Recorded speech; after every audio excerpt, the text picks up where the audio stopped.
I'm absolutely thrilled to have our guest today, Brian Smith. Welcome to the Brave Entrepreneur Podcast. I am your host, Jena Rodriguez. Entrepreneurs are leading the way and creating a whole new level of possibility. Each week, listen in to hear how brilliant entrepreneurs share their brave secrets. Entrepreneurship is not the easy way. It is the brave way. Now let's get our brave on.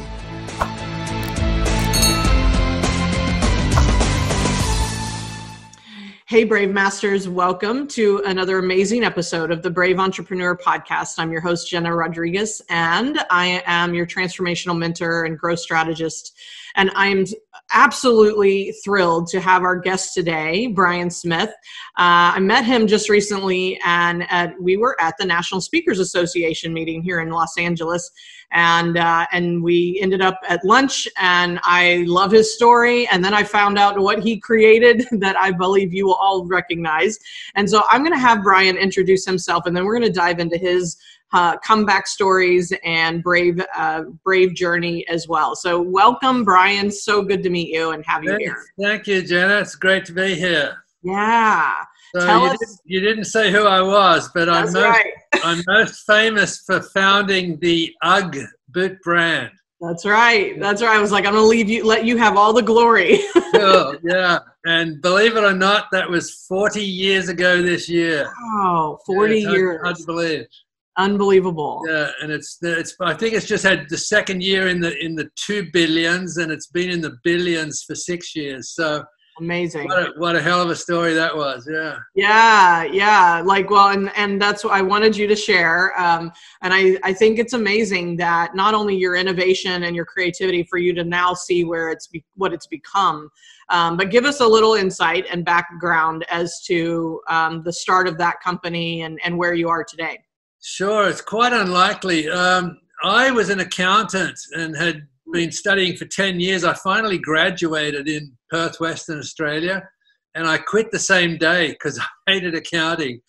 And I was trying to figure out what to do, and I had this flash one day that, oh my God, all the best brands are coming out of California. And I thought of Levi jeans and waterbeds and, surf brands and everything. And I thought, I'm going to go to California and find the next big thing to bring back to Australia. So like within a week, maybe 2 weeks, I arrived at LAX. I had a surfboard and my suitcase, and I went straight to Malibu because I'd been, reading, surf magazines all my life, Wow. And I spent about rented a little house in Santa Monica and stayed there, and I'd saved, I was 2 to 3 months there at Malibu. I made a ton of friends, but I still hadn't found the next big thing. But it was now like November and the water was getting really cold, and I remember finishing up a surf and I was pulling on my sheepskin boots that I'd brought with me from Australia, and I had this just dose of goosebumps. I went, oh my God, there are no sheepskin boots in America. And I'd say 1 in 2 Australians at that time owned a pair of some sort of sheepskin footwear.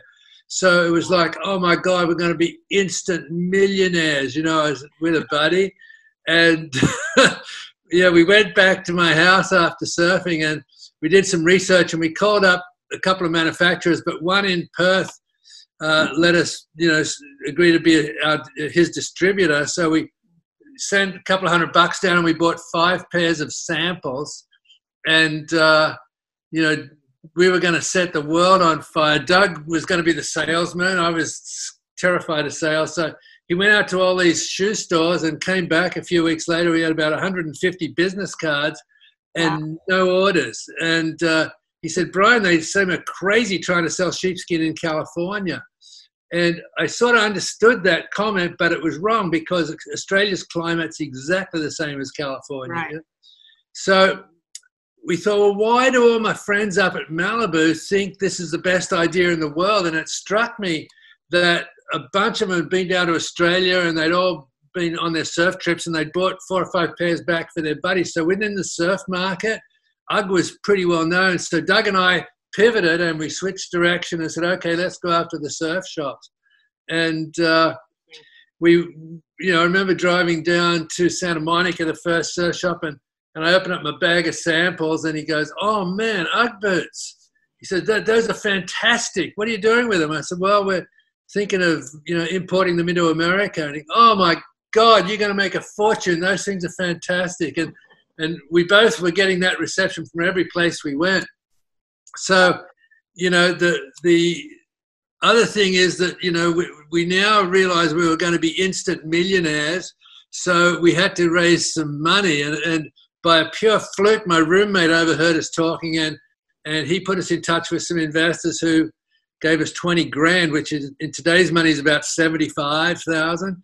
And so we sent 15 down to Australia and ordered 500 pairs, and they arrived early December, and we organized them all out. And so Doug, he went on the road up in the San Fernando Valley, and I went down the beach cities in California. Right. And I remember walking back into the first store that told me they were fantastic, and I said, "Okay, how many do you want?" And he goes, "Oh, Brian, well done, man, but we couldn't sell them in our store. We just sell surfboards and trunks and flip-flops, but don't worry, the shoe stores are going to love it." And I just went, "Oh, shit," and then went on to the next one. "Oh, Brian, fantastic, man, but we couldn't sell them in our store." And this happened all the way down the coast, and Doug was getting the same thing. And so the first year's sales, when we got back and tallied up the orders that we did get, the first year's sales of UGG was 28 pairs. Wow. Just happened to be exactly $1,000. And wow. I mean, talk about disappointing. We like every entrepreneur starts out with, "Oh, it's the most brilliant thing in the world. I am going to make a fortune."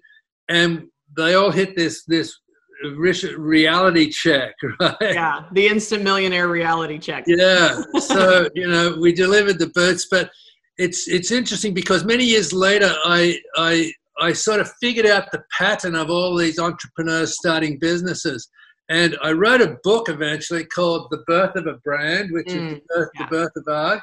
Love it. And the theme of it is you can't give birth to adults. Every business you see listed on the New York Stock Exchange, in the Wall Street Journal, every one of those companies started out with $1,000, right? Yeah, right. And people forget that. And every business, someone conceives the idea and they take action, and that's the birth. So the birth of UGG was me buying those samples, right? Yeah. And then just like a normal infant, an infant just lies there, right? Yeah, right. And there's no amount of yelling at it or overfeeding or jiggling the cradle. An infant can't get up and go to college. It has to be an infant.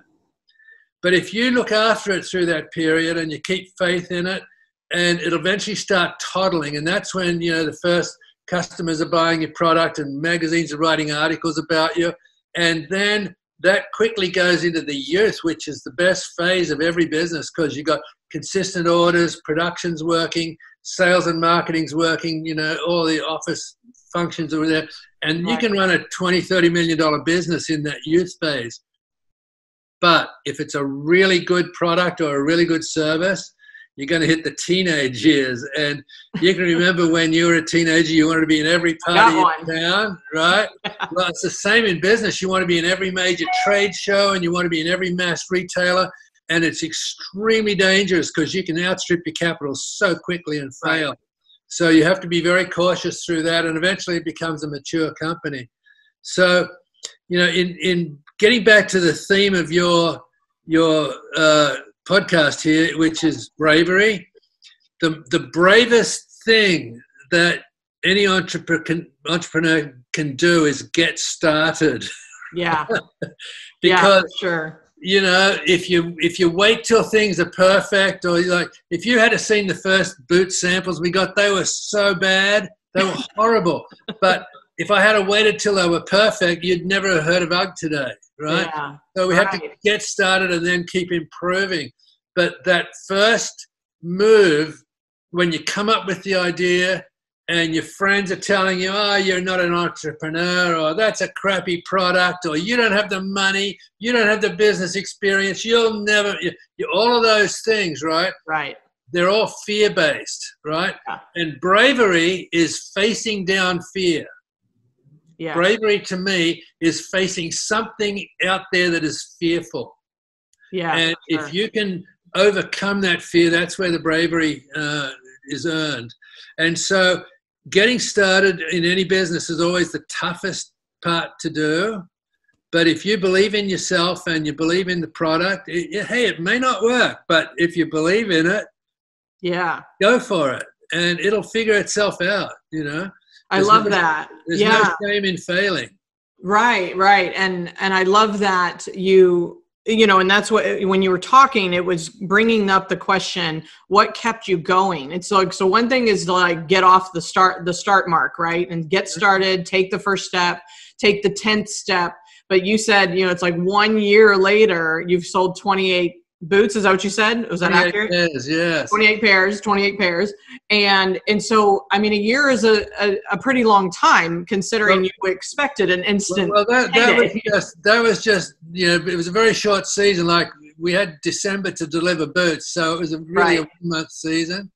But I'll give you a quick, you know, rundown on how it went from there. The next season, that year I sold about, you know, maybe $5,000 worth out of the back of my van at Malibu Beach, right? That was like, you know, I was doing swap meets and street fairs, just trying anywhere to get rid of all these boots, you know. Got it. And so I decided after that first year that I'm going to advertise. So I got some models and I posed them on the beach at, you know, Wind and Sea in La Jolla, and perfect hair and clothing, and the boots were like major part of the ad, right? Yeah. And sales went to like 10,000. So I had to get a second summer job. And so the next year I decided to get better looking models and more expensive photography, you know, and I posed them again on the beach and perfect hair and clothes and everything. And the sales that year went to like $20,000. It was so disappointing because it should have been way more than that. Yeah. And so I got another summer job. So this is like 4 years in now, right? Right. And I thought, okay, well, during that summer, I said, if I can't make it work this year, I'm giving up. Right? And so before I advertised, I was having a beer with one of my buddies. He owned a surf shop, and I was telling him this dilemma about not getting, you know, the sales. And he said, oh, shut up. And he calls out the back to all these little 12, 13-year-old grommets, and they all come out, and he goes, hey, what do you guys think of UGG boots? And every one of them just went, oh, those UGGs, man, they're so fake. Have you seen those ads? Those models can't surf. And instantly I realized I'm sending the false message to my target market, right? Yeah. And when they brought it up, I looked at those ads and I could see how fake they were.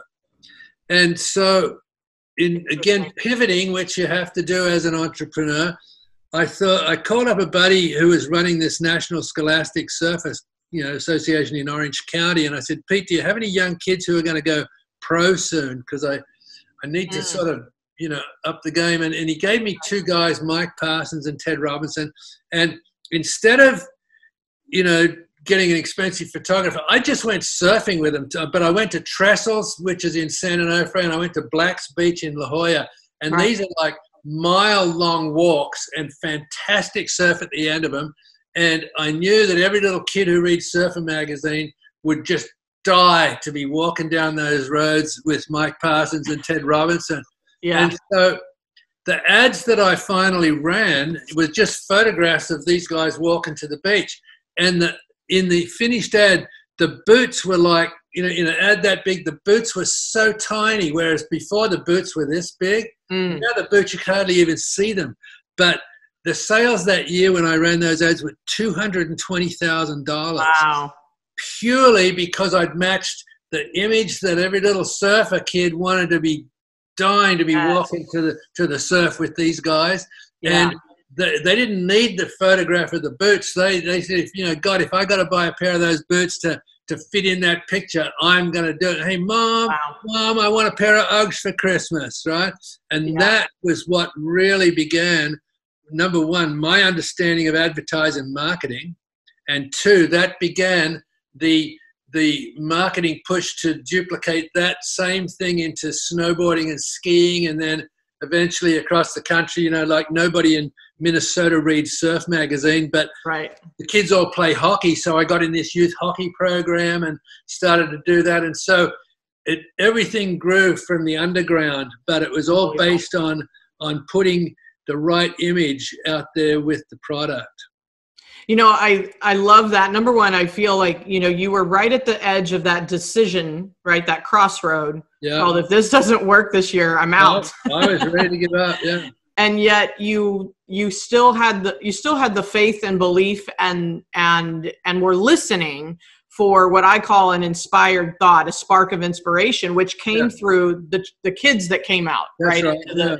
And you're listening to a whole different message where it was like, wait a minute, I'm trying to sell a feeling and an association, not the boot themselves, and then, and pivoting, like you and I were talking about that. Finally figured that out. You never sell the product, you sell the features and the benefits. Yeah. Yes. And the feeling behind those benefits, right? Because the more emotional you can make your advertisement, the more powerful it's going to be, the more sales you'll get. You have to get them absolutely buying in from their heart.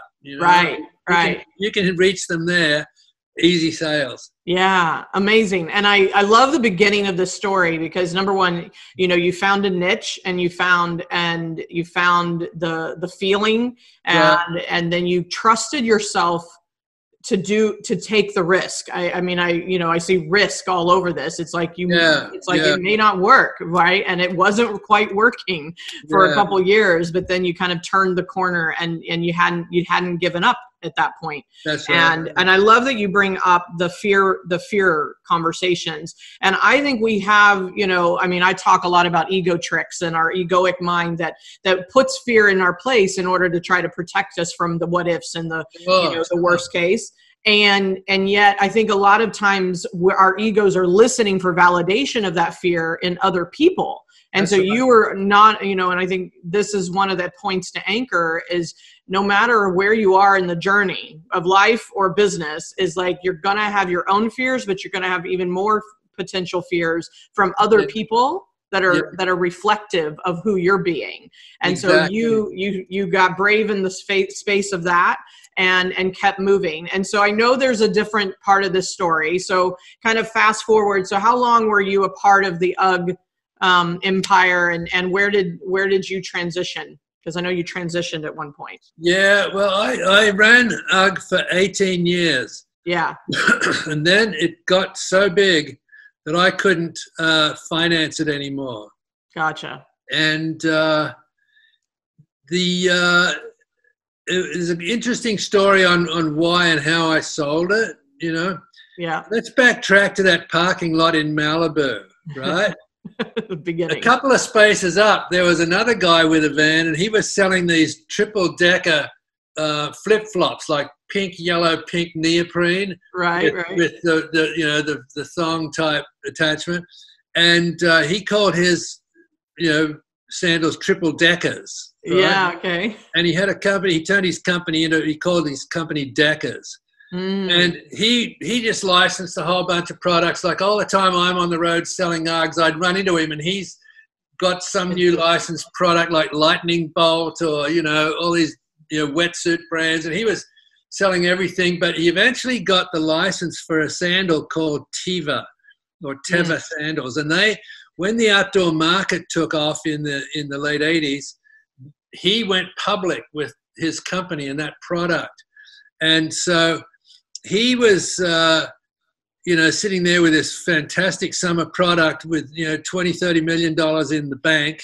And I was now, at 18 years into UGG and I'd had a hell of a time trying to finance it because I didn't have any real capital to start off with. Right. And we'd just come through a $13 or $14 million season, and I could see the next season, just based on the preseason orders, the next season was going to be, close to 20 million in sales. Right. And I had no idea on where I was going to find the financing to buy the product to deliver all those boots. And ironically, I was going to this trade show in Atlanta. It's called the Super Show. And It's for all sporting goods products. And I arrived there in the baggage claim, and way up the other end of the baggage claim was Doug. Wow. And I just got goosebumps all over myself again, you know, and I thought, oh my God, it's perfect. Our business dies every summer. His business dies every winter. He's got 25, 30 million bucks. So I walked up to him and I said, we'd always joked about, you know, trying to buy each other out, you know. Wow. And I just walked up and said, hey, Doug, you know, we high-fived, and I said, if ever we're going to do it, now's the time. And we ended up, you know, having the accountants start talking to each other that afternoon. Wow. And, you know, 8 months later, the sale all happened after all the documentation got done. And so we sold out for cash. And it was like me going public without having to go public. It was a fantastic exit for me. And he's the one then I consulted with him for a couple of years, and we got it into where we you know, launched it on an international basis. Yeah. And it's a known, and is he still the owner? He's still a shareholder, but he's resigned from all of the CEO roles and everything. Yeah. Yeah. Amazing. I love how life crisscrosses many times, you know, it's amazing. All the time. A miracle. Yeah. And so I know that, you know, like, wow. And I guess the question that's coming up for me is, in my mind, there would be like, sometimes for people, there's an attachment to that you're the one that got it to where it is, and 18 years of your, you know, blood, sweat, and tears and all of that. And it's like, how did you get through that transition? That I call it an identity pivot, meaning your identity for 18 years was this company. Very much so. You made a decision to let go of it. Like, what was that transition like? Well, it was progressive, and I was lucky that I had an investor that came in when we were doing about 10 to 12 million. And he sort of became my mentor, and he started coaching me. I can remember he was like taking projects away from me, and I'm going, no, I'm the only one that can do that, you know, creating the next brochure for the next season, right? No, I'm the only, that's my baby. No one's, you know. And so bit by bit, it was like pulling fingernails. He kept telling me to let go of various aspects. And I can remember one day walking down the corridor, and Kate, who was our marketing girl, came and said, hey, Brian, here's the new brochure for next year. And I remember feeling the texture of the paper and looking at the color and the type style and the layout and the photography. And I just went, oh, my God, I could never have done anything as good as that. Yeah. Right? And so that was the beginning of me realizing, hey, letting go may not be the worst thing in the world. Yeah. Right? So if you fast forward several years, by the time it came to the actual sale, I was, you know, identity driven by the fact that I was Mr. UGG, you know, at the time. Mm-hmm. But I knew it was like a father walking his daughter down the aisle to get married to somebody else. You don't lose your daughter, but the daughter takes on a new role and a new phase of life, and it's called progress. And that's exactly how I came to look at letting go of UGG. It's still mine in my mind. I'm still the founder. You can't ever get fired from being the founder. Right. And I love every aspect of it. I've built over the last 10 years a really good business in speaking from the stage about telling stories about building the UGG brand. And so I'm still very identified with it, but it doesn't drive me. Like I'm back to Brian Smith. That's who I am. Yes. And I've got many more things I'm doing beside UGG. But that's just one of those building blocks, you know? I love that. And it's so timely right now. I believe that we're, you know, at the time we're recording this, and we're both here in California, and we're in the pandemic. We're in the middle of the lockdown and the shutdown, and we've got to stay at home. And that's why I didn't get dressed up. I know. I got yoga pants on below, right? I have no shoes on, so don't worry. But, you know, the thing is that I believe that this is a time, a very like amplified time for all of the world. Right. And I call it the death of the ego. And I think there is a massive identity shift individually and collectively. Yes. And I feel like this part of your story is so profound because what you just said, and I'll quote you again, letting go may not be the worst thing in the world. Yeah. And because I think that's what we're up to right now in the current climate is learning to let go of who we thought we were and what we thought we did for a living and what it looks like. And yes, it kind of came as a kind of a 2x4 for some of us, it's like, and some aren't. Some are thriving because it just profoundly amplified what they were already doing, right? Yeah. I've been working at home for 14 years, so that didn't change for me, but other things have, right? Exactly. And I love the identity pivot conversation because I feel like there can be a gift of you finding you. Like you just said, I'm Brian Smith. I'm not I'm always going to be a title called founder of UGG. I'm now speaker, now servant, now, like whatever you want to identify as. But what an awesome opportunity to redefine yourself if you are willing to let go and surrender that up. In fact, I just got goosebumps while you were talking, right? To me, goosebumps is like, God's not way out there at the end of the universe somewhere. There's a spark or a fragment of God in every one of us, and it has some sort of idea where it wants us to go. And every time we make a decision that's in alignment with that inner being, then it sends a message to us through our electrochemical system, right? I love it. Yes, I agree. Comes out as goosebumps, right? So I got them too.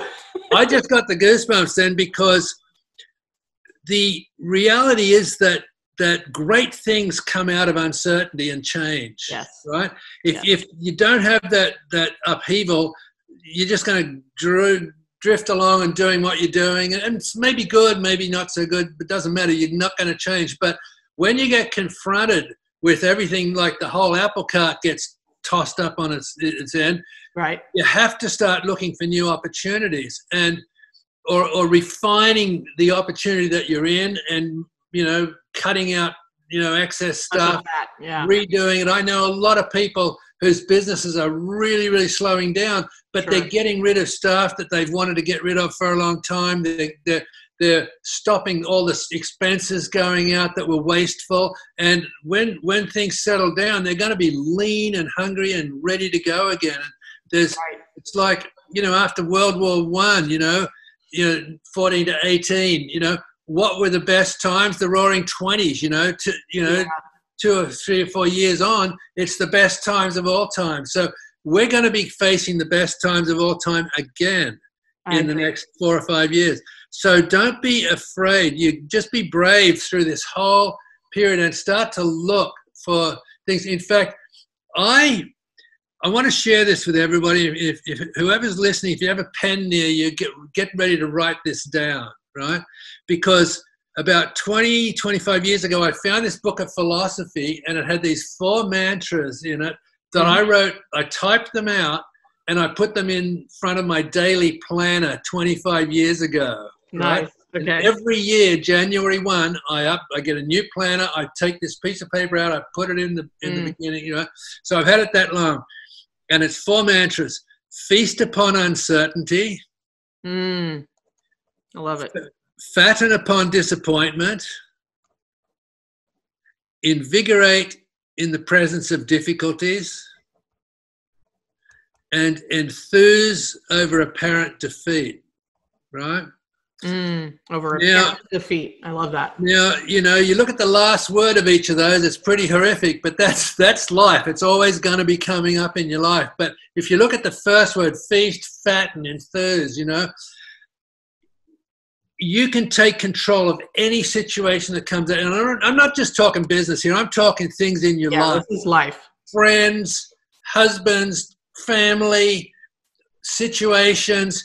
If you can be, you're uncertain of where things are going, don't be fearful. Be brave. Look at it as, wow, this is an adventure. That first year of me not knowing what the hell I was doing in the UGG business, right? looking back, they were the best years. That was the most fun I had in the whole 18 years. Right. Flying blind, absolutely clueless about, I knew nothing about retail or importing or customs or, I knew nothing about product development, but they were the best times because I was so blind. I was bravely just launching into the unknown. Right. Enthuse over apparent defeat. How about when I sold 28 pairs, and I thought I was going to be selling millions. Right. That was a horrible defeat, but, that got me pissed off and enthusiastic. Right. And, damn it, I'm going to figure this out. I'm going to figure this out. It took 4 years to figure out. But when when I did figure it out, wham, it became a rocket, and I just had to hang on, Yeah. So those 4 mantras, if I hope everybody got a chance to write them down, they will work for you through life, through this pandemic we're in now. It's just, I think it's overkill what we're doing, but if it's all for the common good, let's just buckle down and embrace it and figure out how we can grow through it. Yeah. No, and I so love that. I mean, I'm like, go back and just hit pause and write all those down. I'm going to add those to my list for sure. And I think what I heard in the share of that, like the 4 mantras, is that the first part is who you're being, right? It's like the invigoration, the enthusiastic, right? It's who you're being in the space of how life is showing up. And so therefore, right, the perception can change. Exactly. And you have, I'm getting goosebumps, and your definition of what goosebumps is awesome. Right. That's exactly what I feel. And I think there's moments like when you were about to give up and the boys came from the back or whatever, and, they gave you feedback. That was a goosebump moment. That was that inspired thought. That was God saying, hello, pay attention. Absolutely. And, and it's like, I love how, and I always, I think of you, which is very unique. I think of you as the surfer as well. Right. And when I met you, I was like, he's a surfer dude.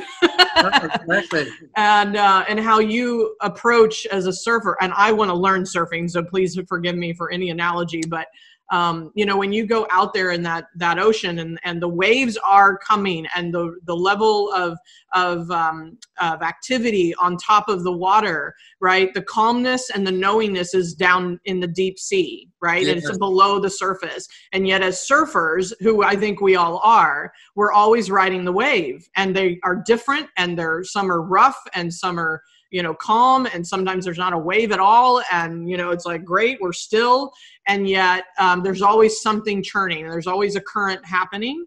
And right now we might have a tsunami going on, but we're going to be okay, I don't know if you realize how brilliant that analogy is. I've never heard it before. I've never heard it before, but you're absolutely right. There's the depths of the calm, which we tap into. But on the surface, it's just bullshit. It's windy or choppy or smooth or glassy. It changes all the time. Yeah. But as long as you've got your feet in that depth, you can weather all of that.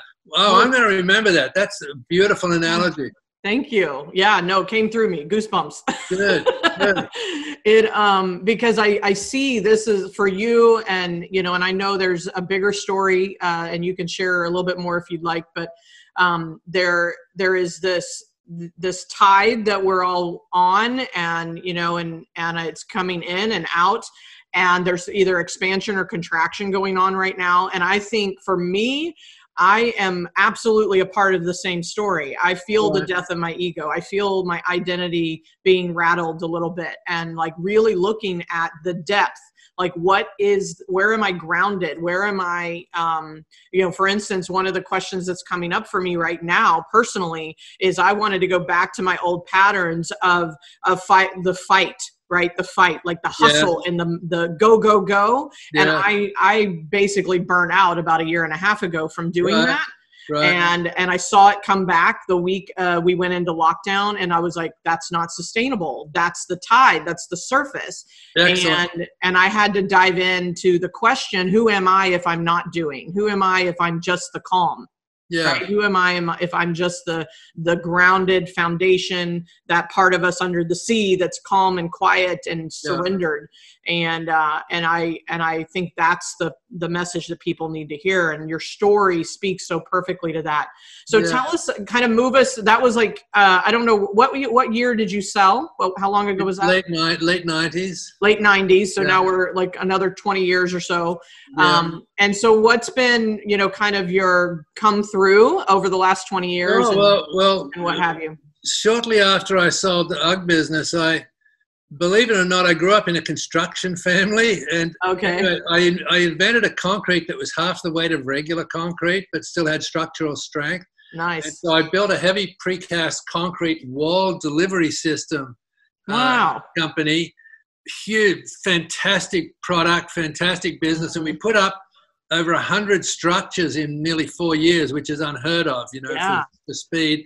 But in 2009, after 10 years, that company hit the recession, 2009. Construction stopped all across the world for like 2 or 3 years. And my factory was, it was 2 acres under roof and another 2 acres outside for curing the panels, and heavy, the rent was $59,000 a month.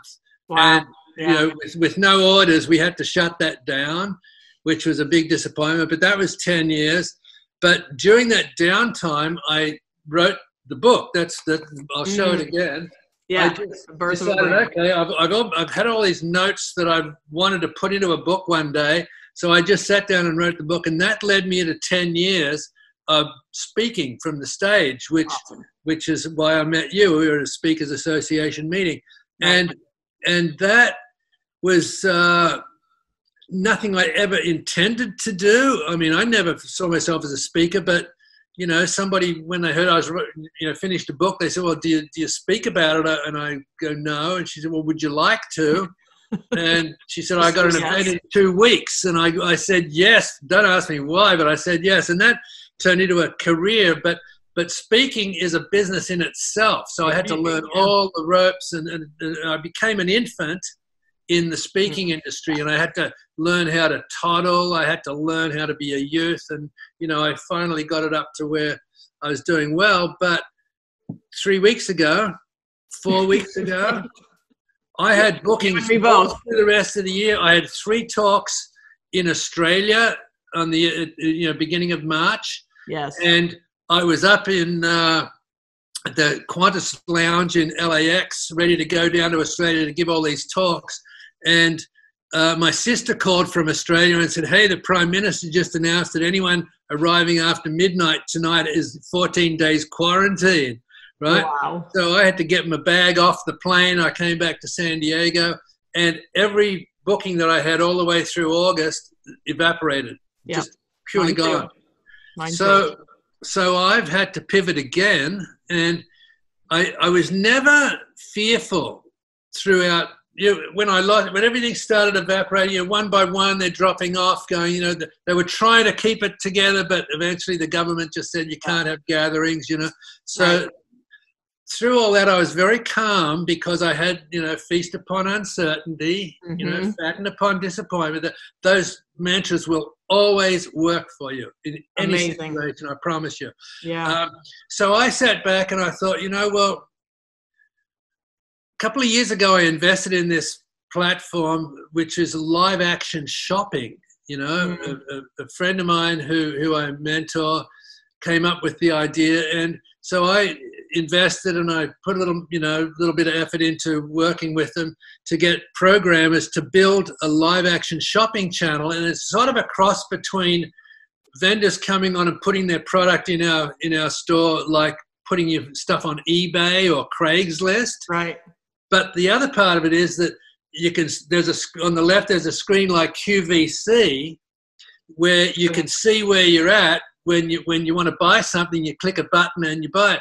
And all the time, it's like Facebook. It's like you and me talking. I could be selling a product right now. I could be selling you this iPhone, or I could be selling you anything. And if you like it, there's a button up on the top of the screen. You just press it and you buy it, right? You're already pre-registered with your credit card. And and on the other side, there's a chat box. So, you know, we have these sales where there's 200 or 300 people on there, and they're all talking to each other. They're all friends, right? And so this live action shopping has never been done before. And so bottom line is, I approached these people and I said, look, my speaking business is gone. We're looking for a CEO to take this to market. Let me be the CEO and I'll run with it. You know? So I'm now reinvented. This is like my accounting, UGG, concrete, speaking. This is my 5th career, and I'm in my early 70s. And I've got more enthusiasm. I'm inspired and energized like never before. So it's never too old to be getting into something new and pivoting and changing. And so I really embrace change. There's one of my favorite mantras that well, it's not a mantra, but it's a statement I talk about in my book, and I talk about it on stage, that your most disappointing disappointments will always come back to be your greatest blessings. Yes. All right. And I always ask from the audience, you know, I ask, 2,000 people, think of something that's happened in the last year that at the time was a total disaster, and now you look back and think, thank God that happened. And I say, raise your hands. 100%. Without a doubt, 80% of the people put their hands up. So it's a universal principle that no matter what you're going through now, you could have your whole business lifestyle totally disrupted right now. But I promise you, in 6 months' time, it will be one of your greatest blessings. And you're going to look back and think, thank God for that pandemic, because look where I'm at now. Yes. And that's where the faith and the bravery is having the faith to deal with the fear, right? Yes. The fear's not going to go away. Our ego loves it. And the funny thing is, I wrote down a few things here. The fear of the unknown is the greatest fear, right? And nearly always the greatest fears are those that never happen. Yeah. Right? So fear is, it's the most debilitating thing that could possibly come into your life. And that's where the bravery comes in. If you can just stand up and say, look, I know it's uncertain. I have no idea what's going to happen, but I'm going to think positive. I'm going to look for opportunities. You know, the fear of the unknown is the deadly thing that gets in your head. And it's a contagion. It is. If you can stop it before it gets in your brain, just by faith or bravery, that's a huge, huge accomplishment. Yeah, 100%. And I was going to ask you, what advice would you give? But I think you just gave it. Yeah. Is number one, I love the disappointing conversation, being able to ask yourself that question. Because I can look back at all of my, hardships, and I spoke on another, video earlier today, and I was like, we've all had adversity. Do not forget, we've already been here, and we've already overcome so much that, this is just temporary, and it feels like a wound that we might have to heal, but it's like, you're gonna be okay, and we can be okay together. So there's another quote in my book, which, my book and my talk on stage are just full of philosophy and spirituality, right? So be prepared to go on a ride. But the greatest affliction is never having been afflicted. Yes. Right? Because that's where the growth comes. Yeah. Right? Is overcoming these afflictions. And if you cruise through life and nothing ever happens to you, you're a trust fund baby, man, you're missing out on so much. Yeah. Even with that, I'm sure there's affliction within it. They probably hate it. In fact, a lot of these trust fund babies are the most unhappy people in the world. That's right. They're not connected to who they are. Yeah, it's so amazing. And I think that is the plight right now. That's the journey that we're all on, is to find more of who you are, period. Like inside of this or inside of whatever's next. We're going to have another adversity in some form, whether it's personal or collectively. And it's like, find out more of who you are and what you're really, really capable of. And you'll be better because of it. And I love, I don't mention your age, you did, but the fact that you can say like how old you are and where you are in your life, and yet it's never too late. You keep reinventing, you keep looking for the opportunity, and you keep breathing until we've stopped that. then there's no end, you know? So I just appreciate you so much. And I knew the moment we met at lunch, I was like, we've got something in common, and I don't know what, and here we are. I know, I've been looking forward to this for a while. Yeah. I appreciate that. And me too, for sure. And you're just such a blessing. And you and me both, we're speakers, we're authors, and I think that'll come back even stronger because people need to hear it. But until then, we're going to do podcasts and pivot. So, okay. So let's make sure everybody can connect with you. What's the best way for them to do so? Okay. My website is UGGfounder.com. And you can get access to my book there or go to Amazon. But I'll hold the book up again one more time because it's a roadmap for entrepreneurs. Love it. And it is full of, as I said, philosophy and spirituality and all of the. It's not all about hard times. There were some fantastic things that happened. You know how we got international exposure through USA Today and how Oprah picked it up eventually, and that's why it sort of launched into the business. There's a whole bunch of stories, but it's really just how to hang in there. And it's a roadmap for every entrepreneur. It doesn't matter what age they are. They can be hardened businessmen and they're still going to love the stories because they're going to remember back and go, oh, shit, I remember that. You know, I used to do that. Yeah. So UGGfounder.com is the best way. And so. Awesome. And we'll make sure that's all in the show notes, and definitely check out Brian's book if you are loving this conversation.